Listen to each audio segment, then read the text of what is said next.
Salut tout le monde, nous sommes connectés sur le site de l'AFDAS.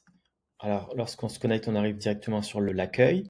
Il y a plusieurs onglets, on va cliquer sur l'onglet Mes demandes de prise en charge. Ici, vous retrouvez vos anciennes demandes et vous cliquez donc sur le rectangle noir Nouvelle demande. Quel type de demande souhaitez-vous faire? Vous n'avez pas le choix, donc on clique au milieu Développement des compétences, action de formation. La colonne de gauche est grisée, on ne peut compléter que la colonne de droite. Nature de l'action, vous complétez action de formation.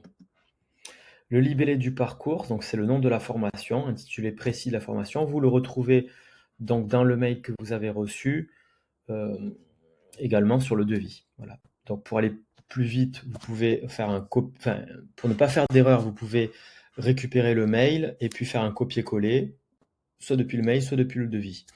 Là, pour l'exemple, je vais noter donc développer son projet musical.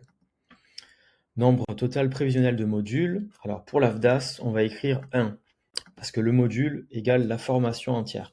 Potentiellement, sur des formations longues qui durent plus que 1 mois, on pourrait diviser ça en différents modules, 1 par mois. Ce n'est pas encore d'actualité, on vous tiendra informé si c'est le cas pour vous. Pour le moment, on ne crée qu'un module. Alors, qui dispense la prestation du module? On vous demande le SIRET du prestataire, mais au lieu de taper le SIRET, vous allez écrire dans la barre de recherche Eneart. Puis vous cliquez sur la loupe pour rechercher. Voilà, on retrouve Eneart, donc il ne faut pas faire de faute d'orthographe, donc E-N-E-A-R-T. Vous sélectionnez le petit cercle à gauche du mot Eneart en cliquant dessus et vous cliquez sur Valider. Puis suivant. On arrive sur la création du module. On va compléter uniquement les astérix rouges, j'insiste que les astérix rouges. Tout en haut, elles sont déjà complétées, on ne peut pas les modifier. Donc là où c'est déjà complété, vous n'y touchez pas et vous complétez que les astérix rouges. Donc, descriptif de l'action, action de formation. Dans la colonne de gauche disponible, vous cliquez sur le mot action de formation, puis sur la petite flèche entre les deux colonnes qui va le faire basculer dans la colonne sélectionnée. Du coup, vous devez vous retrouver avec action de formation écrit dans la colonne sélectionnée. On descend un petit peu. Vous avez modalité pédagogique et vous cliquez sur à distance. Formation certifiante, vous cliquez sur non certifiante. Durée du module en présentiel, il n'y a pas d'astérix rouge. Durée du module en heures, 70. Enfin, vous vérifiez les informations qu'on vous a communiquées parce que ça peut varier d'une formation à une autre. La majeure partie des formations que l'on propose font 70 heures. Et durée du module en jours, vous notez 10.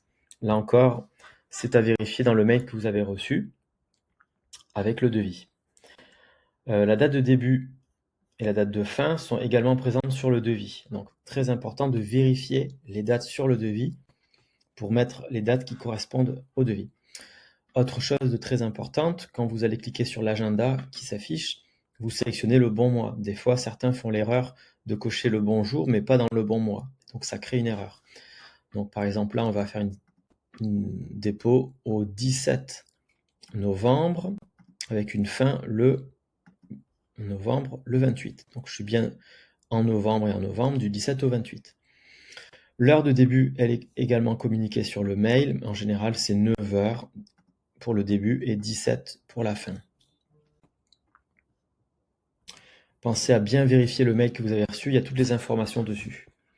Titre du CQP, il n'y a pas d'astérix. Lieu de réalisation du module, c'est déjà complété.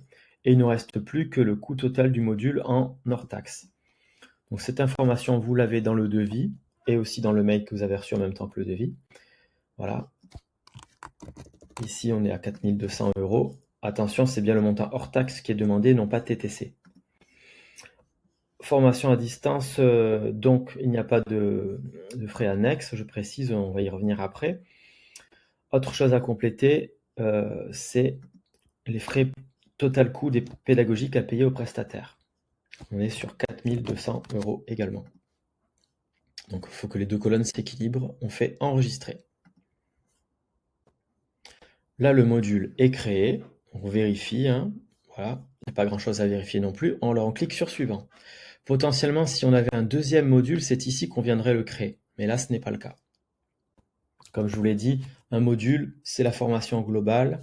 Alors, on peut potentiellement, si on étale sur plusieurs mois, créer un module par mois, mais ce n'est pas encore d'actualité pour les formations avec Eneart. Alors ici, on va avoir une vérification de vos coordonnées. Hein. Si on vérifie que tout est OK, si tout est OK, on clique sur Enregistrer.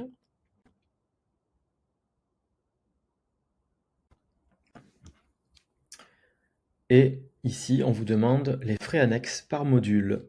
Donc, encore une fois, nous sommes sur des formations à distance. Il n'y a pas de frais de transport, hébergement ou véhicule personnel. Donc, on n'a rien à compléter de plus. Et on fait suivant. On arrive à la fin, on a un récapitulatif de la demande. À ce stade, on vérifie que le montant est bien correct avec le devis en hors taxe, que le nom de la formation, c'est bien développer son projet musical, en tout cas le nom que vous avez vous sur votre devis, que les dates de la formation qui sont écrites en haut correspondent au devis également. Et si c'est bon, on va tout en bas et on clique sur Envoyer. Ici, on arrive sur les pièces à joindre. Donc là, vous avez à ce stade rassemblé les documents dans un dossier. On peut faire glisser-déposer ou aller les chercher dans votre ordinateur. Donc, voilà, par exemple, ici, je prends le devis. Je clique sur Terminer. Programme de formation. Alors, ce n'est pas le même programme, mais c'est juste pour vous montrer l'exemple. Bien cliquer sur Terminer à chaque fois que vous avez chargé un document. Lettre de motivation. Terminer. Le CV. Et on clique sur Terminer. Le devis estimatif des frais annexes, il n'y en a pas. Encore une fois, il n'y a pas de frais annexes, donc on ne doit pas le fournir.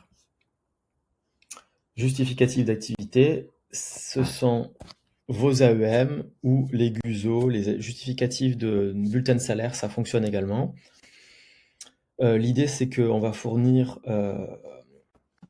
les documents. Idéalement, pour mâcher le travail, on les rassemble sur un seul PDF et on clique également sur Terminer. Vous cliquez sur Valider et ici, vous allez avoir accepter les conditions. Oui, j'accepte les conditions et je clique sur Envoyer. Voilà, là, je ne vais pas aller jusqu'au bout puisque sinon, ça va lancer une demande.